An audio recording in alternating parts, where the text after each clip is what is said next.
I mean, even if you apply the stress tests to a Silicon Valley, that may not have detected the interest rate. The stress test that they had would not have detected their problems. Right, their problem, because nobody was looking for an interest rate risk on the balance sheet. You're just looking for credit. Liquidity. And that's what the stress test has been for the last 10 years. It's hard to think of in trying to figure out whether or not you invest in regional banks, you're trying to figure out, well, what can they regulate to prevent this? This is a very specific situation of interest rate risk, which may not come up again for a long time. Well, we have it now. We have it now. And, what I would say to that is, so over the weekend, we were thinking, okay, so let's say the government doesn't bail anybody out.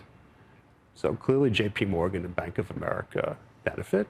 And it turned out, even though they did get bailed out, JPMorgan and Bank of America benefited. So our first thought was, well, maybe we should buy JPMorgan and Bank of America. And then upon further reflection, we were like, maybe not. Because given what's just happened, all the regulations are probably going to get much more stringent, making the banks much less profitable. And that's not going to be clear for many, many months. So why be a hero?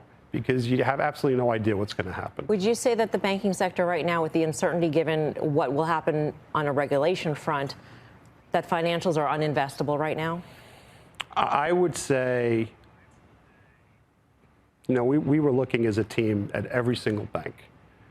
And I would say, given the change in the regulations, the best you can say is you don't know. And if you don't know, you shouldn't play. Wow. So then what do you do? Let's say you clear out your position because you're like, we don't know. We don't want to play in this pool. What pool do you go to?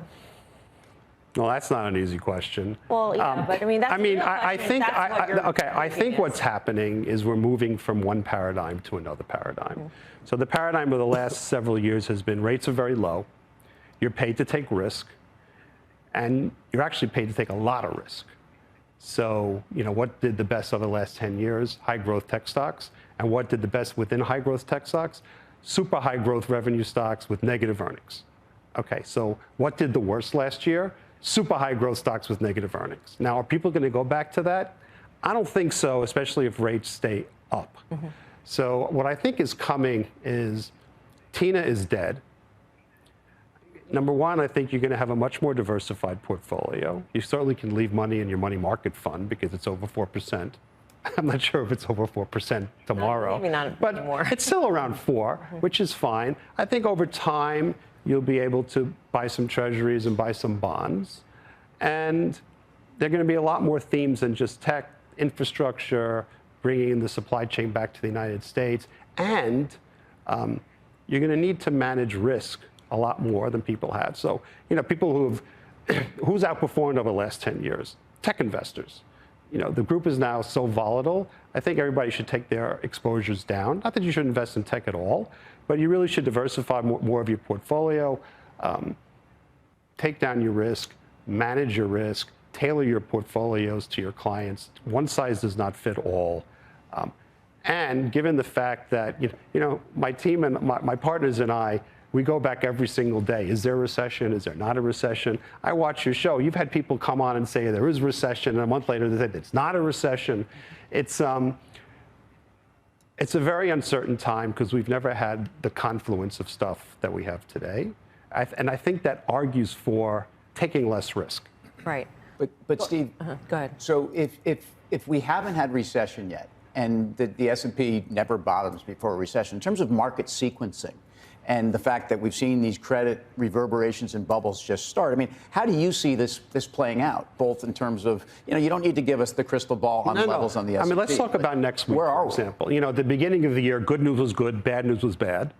And then in February, good news was bad news was good. And now let's talk about next week. So, 50 basis points is off the table. So either they're going to do 25 basis points or they're going to do nothing. So let's start with the nothing. I got calls for today that, well, because of Credit Suisse, maybe the Fed will do nothing, and that's really positive. And my response was, really? You're rooting for a financial crisis so that the Fed won't raise rates? If the Fed doesn't raise rates, maybe it'll be positive for a couple of hours or a couple of weeks, but the Fed won't be raising rates because it's scared. Well, if the Fed is scared, you should be scared. you know, on the other hand, if the Fed raises rates even in the face of this by 25 basis points and says that we still could raise more, then that's like, wait a minute, you're sort of caught between a rock and a hard place. Financial conditions have really tightened, but you still have inflation. It's not clear. It's not clear either move is good. You said you wouldn't want to play given, you know, the uncertainty there, but does that also mean that you wouldn't short anything? And does that also mean that you're not also looking at some of the ripple effects, perhaps maybe on commercial real estate, if they have less access to capital because of tighter? I mean, I don't want to talk standards? about individual shorts. Sure. Okay. Do I think the banking sector is still a short? Well, it's imploded. So, I mean, would you want to short some of the bank stocks after some of them are down 60, 70%? I mean, got to have a lot of guts to do that. Probably better just to mostly stay away. I mean, do I think commercial real estate, well, not commercial real estate, office real estate is going to be a problem? Yeah, we do. We think office real estate, but you know, the way these things unfold, it takes a long time. I think what the catalyst will be, it really depends on each company when their debt rolls over.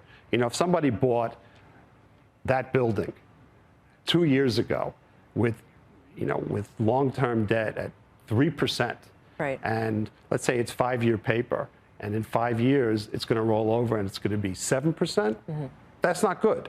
But it really depends on each building and each company how much debt they have rolling over. Right.